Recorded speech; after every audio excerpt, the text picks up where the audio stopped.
Hello, beautiful, wonderful children. I'm so glad to see you again. And now I'm going to go through Parsha Noach, Noah, with you. And I'm going to do a song, I'm going to do laminates, I'm going to go through the Parsha, and then we'll go through again and see what I might have missed out. And we're going to start off with rolling back the time, and one more, rolling back the time, and one more, rolling back the time, and thinking and thinking and thinking. Well, where do we begin? Always a good idea to begin at the beginning. Let's see. In this parsha, the children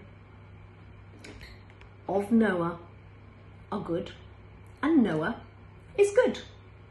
Is everybody else good? Nope. The people were wicked to each other. That's really mean. They stole, they served idols, and they weren't very nice to each other. How awful is that? So it was a very different virus.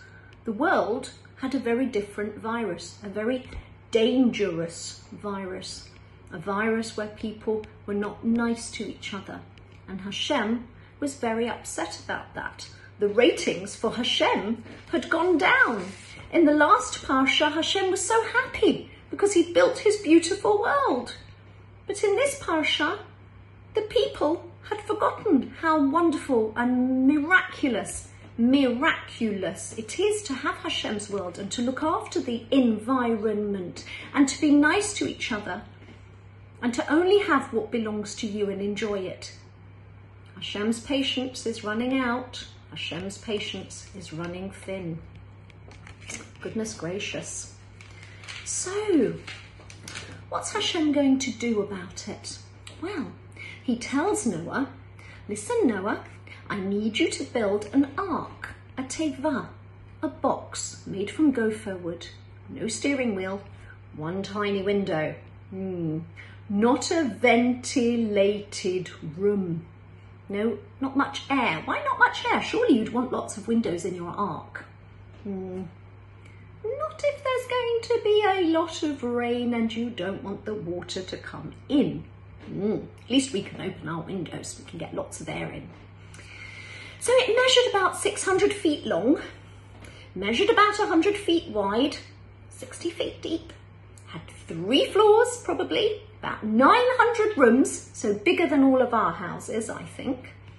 What did it need 900 rooms for? If only there's Noah and his wife and their 3 sons and their wives, maybe you need 4 bedrooms? Well, how come 900 rooms? Who else is going to join Noah? The animals are joining Noah. The animals that are going to be saved from this yucky virus, this horrible virus of people not being nice to each other. The roof was slanted, so the rain could run off. The entire ark, inside and out, was covered in tar. It took Noah 120 years to build. That's more than anybody's lifetime, but in those days, remember, they lived much longer. Was anybody else convinced to do teshuvah? Oi, you, I'm building an ark. You see, the world's going to come to an end. If you don't take care of yourself, you're going to not survive this flood. What? We don't care. We're going to do exactly what we want. We're not going to listen. We're not going to stay safe. We don't believe in your flood. We don't think anything's going to happen to us. We're not listening. Very naughty, very rude, very silly.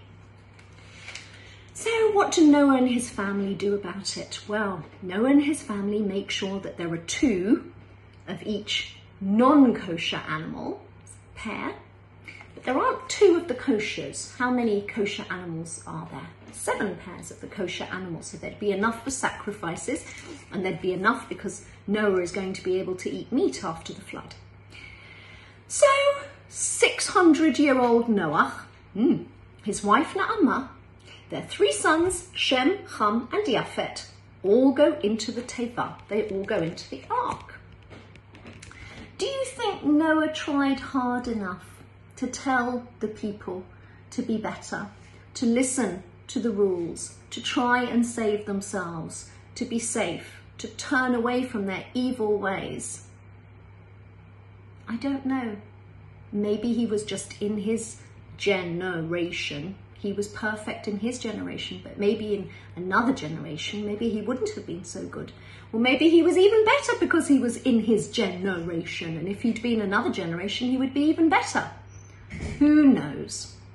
But I think we can safely say that perhaps Noah didn't try hard enough to convince people to do good, to be better.